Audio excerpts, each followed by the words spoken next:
Welcome to Level Up with CMJ. Hey, my name is Joe, and this is my Craftsmaster dice shooting journey. Let's make it yours too.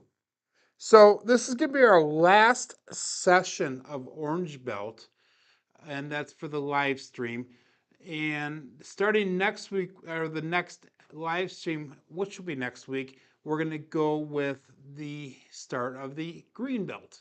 So anyhow, guys, get your dice out, get ready, let's practice, and get going on our dice training. So we're going to start off with, I'm assuming that you did your warm-ups, you have all your stretches in. We're just going to go through, we're going to do our dice grips again, 10 dice grips, and get into your preferred dice set, or dice grip, I should say, and go through those. Make sure that the dice are square, make sure that they're tight together. Just a quick review again. I slide my dice together so they're straight this way. I use my finger to push them together so they're tight that way. I come in and I set my thumb on and I'm pushing in on both sides to keep the dice tight. Set my fingers. All the fingers are so they're in a straight line there. So it's something to keep in mind when you're doing your dice setting, or dice gripping, I should say. And this is the 3-finger front diagonal, or the Yuri grip.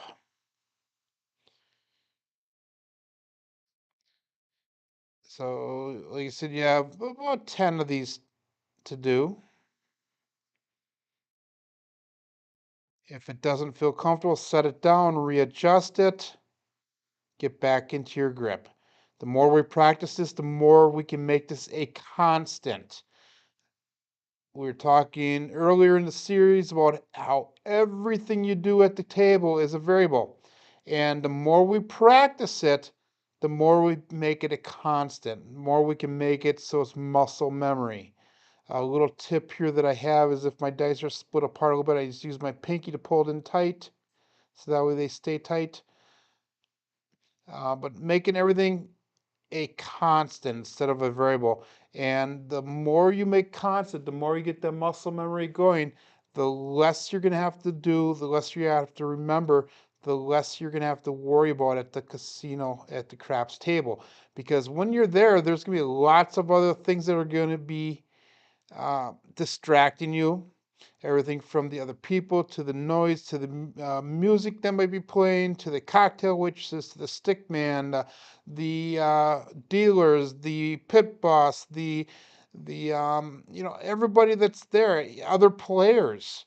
You might have some voices person there, or you might have somebody coming up and asking you questions while you're playing, which that brings up an ethical or an etiquette type situation that you might need to consider, and do that ahead of time. Good morning, Chris. But I have some videos out on etiquette and things that you could do at the craps table if that situation would arise.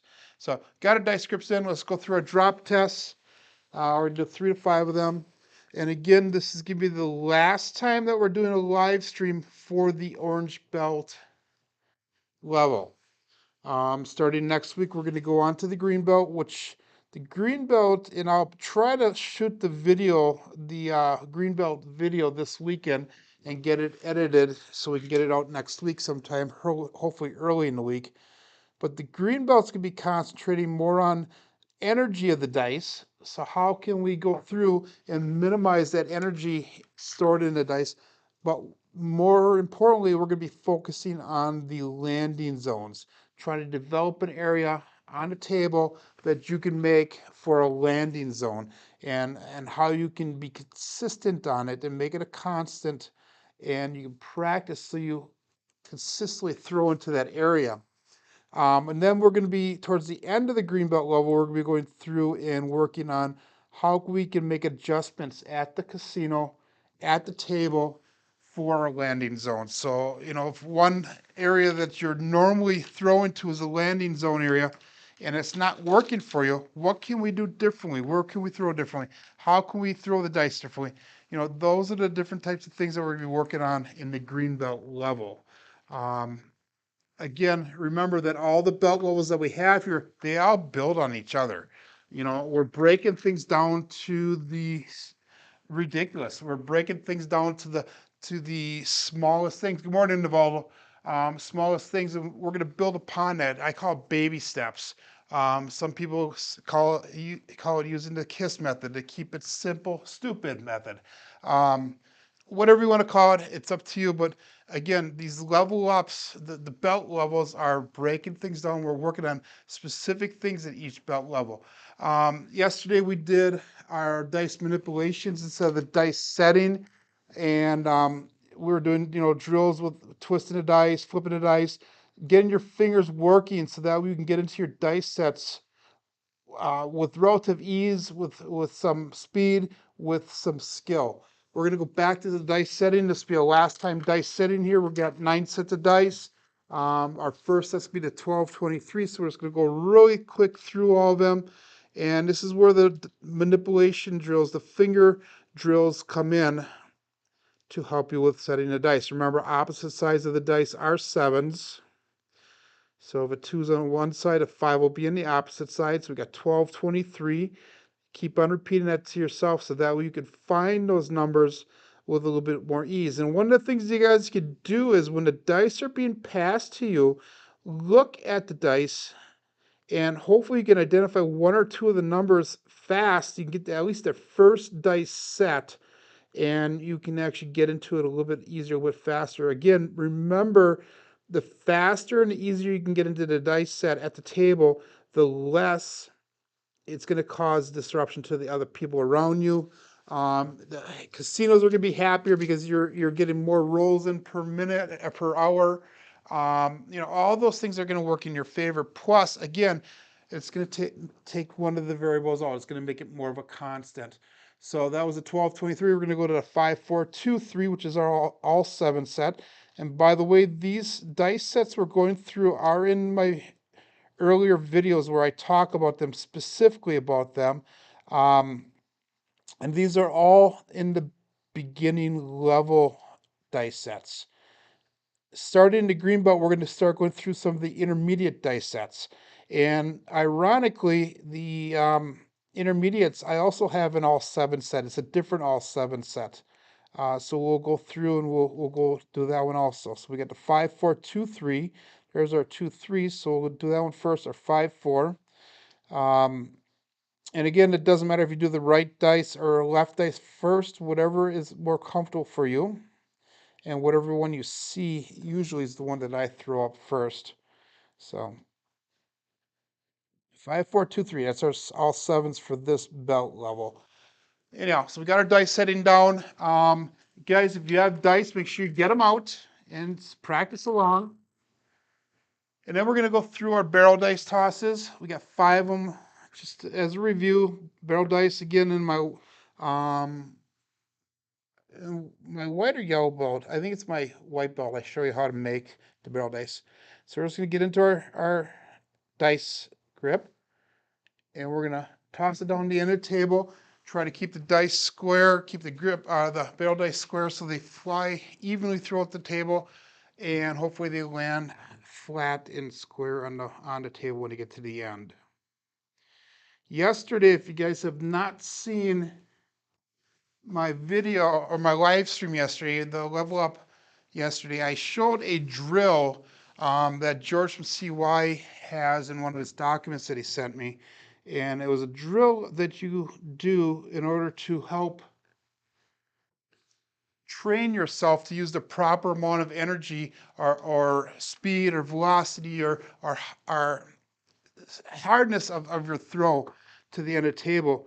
And it's a drill to help you minimize the amount of energy that's stored in the dice when you're throwing. And the more you practice it, the better it's going to be, because we're trying, one of our main goals is to take that energy out of the dice, to have as little amount of force in the dice when they hit the back wall, when they come to rest at the end, and they die right at the end. So that way, hopefully, we can keep more of a consistent throw rather than a random throw. So let's go one more here, and then we'll go over to our regular dice. And I know that my live stream today is early, guys. It is Friday. I have some plans again this weekend, And I just got home from work, so I'm gonna get the live stream in here, and then I'm gonna go to bed for a while. We're gonna go to our base set, our 5-4 dice set. Morning, Arnell. And we're just gonna go through 5 or so of these throws, and then we'll bring out that height tool again. When we're doing our initial throwing here in the morning, guys, we're not worried so much about landing zone yet. We're trying to get them straight down the table. It's not as important right now. What I'm doing is I'm just warming myself up. I'm trying to get used to the distance, so that way I can judge how I'm throwing, and I can make adjustments to my throw so I can get to the point that I really want to be at, to the point where my dice are just getting down to the end of the table. They're just hitting the back wall, and they have very little energy stored in the dice.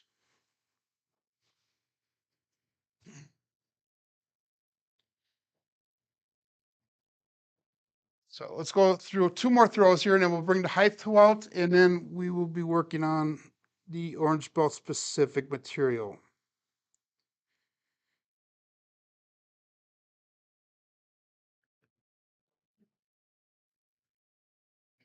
If you guys are part of Dice, a part of the Discord, make sure you go on the Mid Atlantic Discord.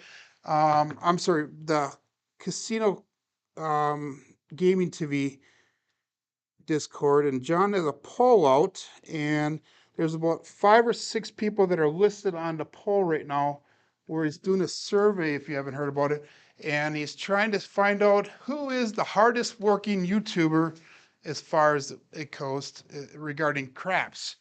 And yours truly, and I'm honored to be on that list. I'm on the list. I'm definitely not even close to being in the lead, though.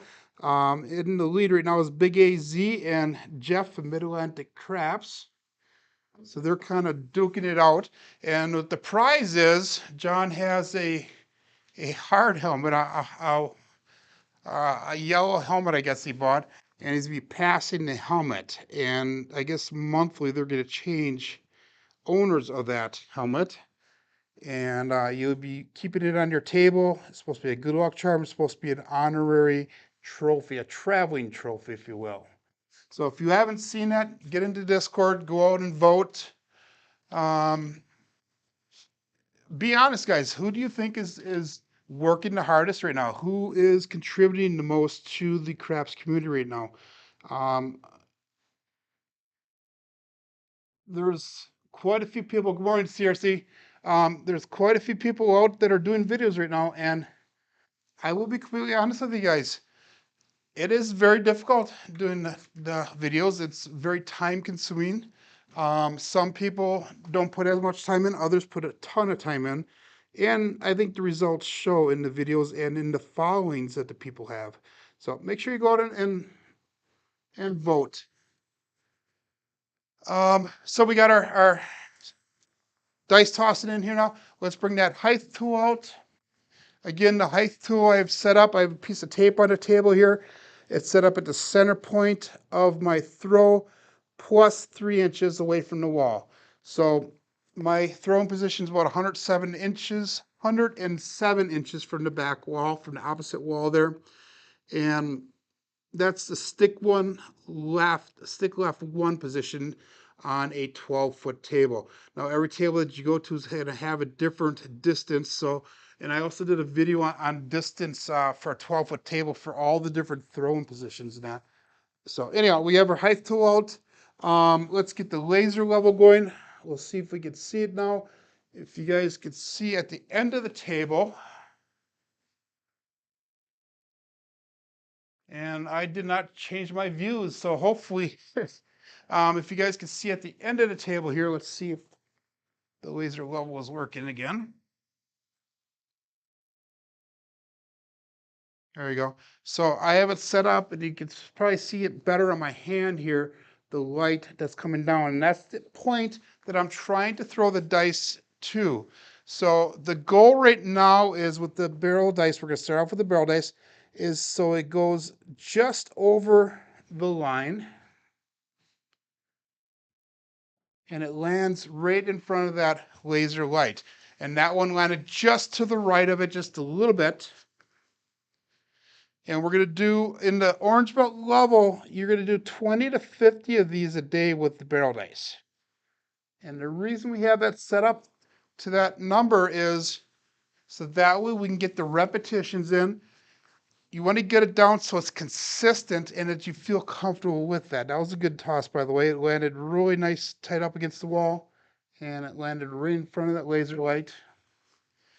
That one landed on the wall, just to the right of it.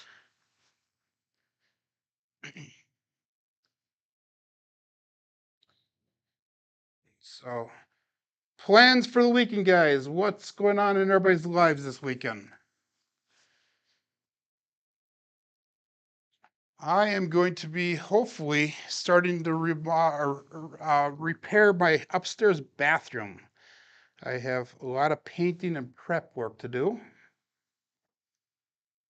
Now it's just to the left of the laser, landed up about a quarter of an inch from the back wall. So that was a nice and tight throw. I'll do one more here and we're going to go on to the regular dice.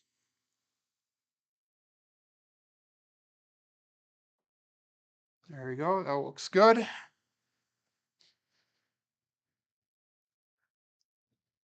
So we'll pull out the regular dice now. We'll get the white ones out here. We'll go with the 5-4-5-4 dice set again.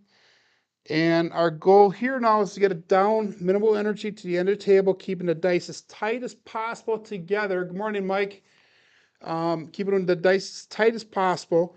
And we're going to try to get it to land right in front of that laser light there. And we're going to barely, hopefully barely clear that string. By the way, that string is measuring 56 inches off the ground, or 4 feet 8 inches from the ground. So that way it's optimal height. That's supposed to be the optimal apex in order to help minimize the amount of energy in that dice when they come to rest. That's a 4-4.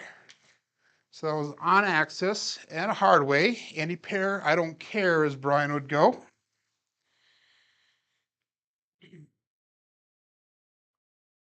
So in the Orangeville program, we're going to do these 20 to 50 times each day as well. That was a little bit high, but the energy was not bad. And we came up with a 5-3, so still on axis. And one of them single pitched.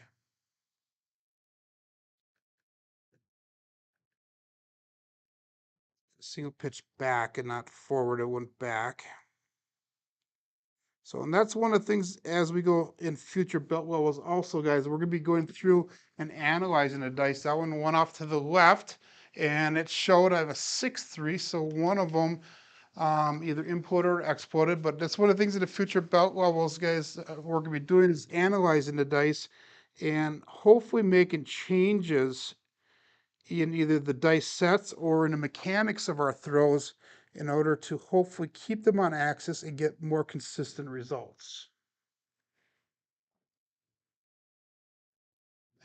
And we have a double pitch. It's a 4-3-7, so that stayed on axis, and that is one of the side effects or downfalls of the hardway set, is if you have a double pitch, the sevens will show.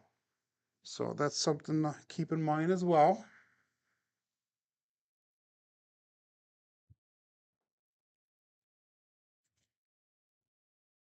And that one, they landed crooked. They both landed and flew off to the right or to the left. So that means my grip when I left go was slanted, and they both hit on the right corner and went to the left. And I know that my grip was slanted because they both did exactly the same thing at the end. There you go. 5-3, both on axis. A single pitch on that one. So I was going through the different belt levels the other day and writing down notes and what I want to accomplish at each one of them. Again, like I said, the green belt's coming up starting next week. And that's going to be focusing on energy in the dice. It's going to be focusing on landing zones. The blue belt, which comes up right after green, is going to be focusing on recording our initial base throws. So we're going to do 216 throws.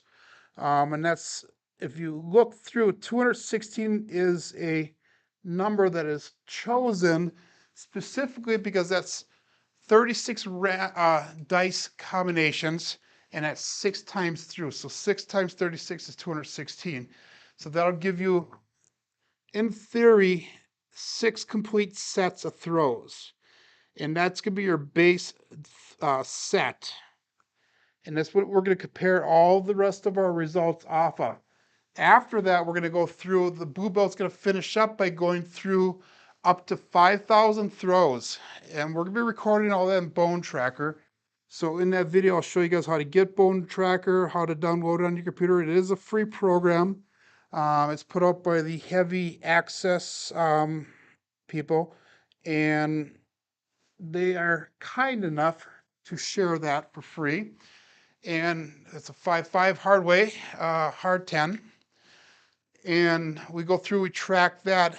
So that's going to be the blue belt. The purple belt, which comes up after the blue belt, we're going to be going through and we're going to be talking about, we're going to continue our dice serve. We're going to get up to 10,000. So we're going to go from 5 to 10,000. Wow, that was really long. That's, my dice flew big time. But we're going to go up to 10,000. We're going to keep on recording, but that's when we're going to start analyzing the dice. We're going to start making some changes in our mechanics so we can get more consistent results in what we want to see. So, anyhow, let's be our last throw here for this. Let's make it a good one. And there we go. Okay. Let's do this one. So let's go over to George's corner and see what George has to say today. So George continues with his throwing or the releasing of the dice, and he calls this section flick of the wrist. And he goes, I know it sounds like a rap song, but it's true. I've watched my fair share of wrist flickers at the casino. It is their way of creating momentum to propel the dice towards the landing zone. But I can see so many inconsistencies using that approach. Thinking about how it could be a consistent release, I imagine that the release point must be the same, the amount of flick or wrist action identical with the release, and the release should, by definition, involve the thumb to slightly push the dice out of the grip on release. The energy released is usually high as opposed to optimal, but the good part about it is that you can create a lot of backspin to counteract that energy released on contact with the felt. I don't know, but I would keep away from this toss or those who employ it. So what George is talking about is the wrist flickers. I'm going to push the height tool out and turn the laser level off. But you'll see these people at the table where they will get their dice, they'll set them, they'll do whatever grip they want, and then my normal grip on my normal throw is going to be going through and keeping that wrist stiff, or not stiff, but solid, if you will. But you'll see some people get in there and they'll actually flick the wrist, as George goes, and they'll come in and they'll go like this. And what'll happen is you'll see those dice spinning really super fast. And the theory behind it, and you kind of saw that in that last throw. Let me see if I can replicate that again.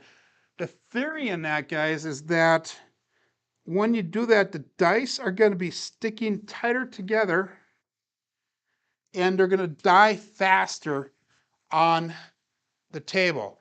So in other words, when they hit the table,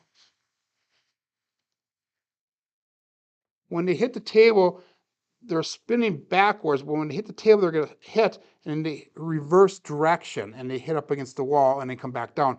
And the theory is if it's spinning really fast, it's going to hit, and that reverse is going to be counteracting that speed, and it'll take the energy right out of the dice. Let's try that one more time.